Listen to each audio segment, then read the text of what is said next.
അപ്പോൾ 3 അംഗങ്ങളെ നിയമസഭയിൽ എത്തിച്ചതിന്റെ സന്തോഷത്തിലാണ് ബിജെപി കഴക്കൂട്ടം നിയുക്ത MLA വി മുരളീധരൻ. അപ്പോൾ അദ്ദേഹം നമ്മുടെ അലക്സ് റാം മുഹമ്മദിനോടൊപ്പം ചേരുകയാണ്.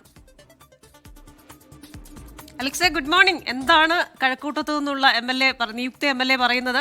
എന്തായാലും അദ്ദേഹം വേറെ അഭിമാനത്തിലാണ്. ചരിത്രത്തിൽ ആദ്യമായി 3 MLA-മാർ BJP വിങ്ങിൽ നിയമസഭയിലെത്തുന്നു. Krishna, good morning. ഇന്ന് കൃഷ്ണ സൂചിപ്പിച്ചതുപോലെ നിയമസഭാ സാമാജികർ എന്ന് സത്യപ്രതിജ്ഞ ചെയ്ത് അവരുടെ ചുമതല ഏൽക്കുകയാണ്. അതിലേറ്റവും പ്രധാനപ്പെട്ട കാര്യം, സംസ്ഥാനത്തെ BJP പ്രവർത്തകർ വലിയ സന്തോഷത്തിലും ആനന്ദത്തിലുമാണ്. കാരണം പതിറ്റാണ്ടുകളായുള്ള അവരുടെ കാത്തിരിപ്പാണ്. 3 MLA-മാരെയാണ് അവർ നിയമസഭയിലേക്ക് സംഭാവന ചെയ്തിരിക്കുന്നത്. അതിൽ സീനിയർ നേതാവ് വി മുരളീധരൻ 24-നൊപ്പം ഉണ്ട്. അദ്ദേഹം കഴക്കൂട്ടത്ത് നിന്ന് തെരഞ്ഞെടുക്കപ്പെട്ട MLA ആണ്. പുതിയ നിയോഗം MLA അങ്ങ് നിയമസഭയിലേക്ക് എത്തുന്നു. ഈ നിമിഷം എങ്ങനെയാണ് അങ്ങ് വിവരിക്കുന്നത്?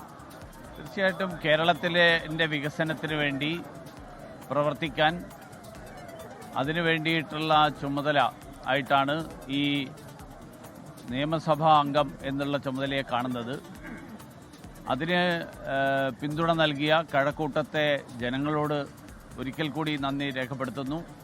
അതോടൊപ്പം എന്നോട് ഒപ്പം പ്രവർത്തിച്ച് ഈ വിജയം നേടാൻ കഠിനാധ്വാനം ചെയ്ത കഴക്കൂട്ടത്തെ ഭാരതീയ ജനതാ പാർട്ടിയുടെയും ദേശീയ പ്രസ്ഥാനങ്ങളുടെയും മുഴുവൻ പ്രവർത്തകരുടെയും ആ കഠിനാധ്വാനത്തിന് മുന്നിലും ഞാൻ നമസ്കരിക്കുന്നു. 428 വോട്ടിന്റെ ഭൂരിപക്ഷമാണ്. പക്ഷേ പ്രവർത്തകരുടെ ആവേശം 42,000-ലധികം ഭൂരിപക്ഷം എന്നുള്ള പോലെയാണ്. 42,000-ന്റെ പ്രാധാന്യമുള്ള ഭൂരിപക്ഷമാണ് 428. നിയമസഭയിൽ എങ്ങനെ, അതായത് പ്രതിപക്ഷത്തിന്റെ റോള് BJP ഏറ്റെടുക്കാനാണോ?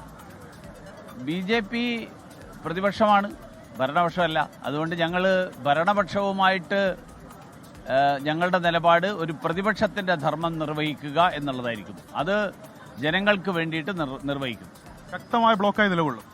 തീർച്ചയായിട്ടും ഞങ്ങളുടെ നിലപാടുകൾ ഉയർത്തിപ്പിടിക്കും. കേരളത്തിന്റെ വികസനത്തിന് വേണ്ടിയിട്ട് നിലകൊള്ളും. വികസന കാര്യങ്ങളിൽ ഞങ്ങൾ രാഷ്ട്രീയം കലർത്തില്ല. എന്നാൽ വിയോജിക്കേണ്ട സന്ദർഭങ്ങളിൽ ശക്തമായിട്ട് വിയോജിക്കും. ആ വിയോജിപ്പാണ് ജനാധിപത്യത്തിന്റെ ഭംഗി, ഐശ്വര്യം. എന്തായാലും ഒരിക്കൽ കൂടി നിയുക്ത MLA-മാർക്ക് എല്ലാവിധ ആശംസകളും അറിയിക്കുകയാണ്. അല്പസമയത്തിനും സത്യപ്രതിജ്ഞയിലേക്ക് കടക്കുകയാണ്. ഒരിക്കൽ കൂടി പറയുന്നു, ആരുമില്ലാത്തവരുടെ ശബ്ദമാകാൻ കഴിയട്ടെ MLA-മാർക്ക്. എല്ലാവരുടെയും, അതായത് എല്ലാവരും ഉള്ളവരുടെയും സ്ട്രീറ്റ് സ്മാർട്ട് ആയവരുടെയും ഒക്കെ കൂടെ നിൽക്കാൻ ഇഷ്ടം പോലെ ആൾക്കാരുണ്ടാവും. അതുകൊണ്ട് ആരുമില്ലാത്ത ഏറ്റവും സാധാരണക്കാരായ വ്യക്തികളോടൊപ്പം നിൽക്കുക, അതിലാണ് മഹത്വം ഇരിക്കുന്നത്.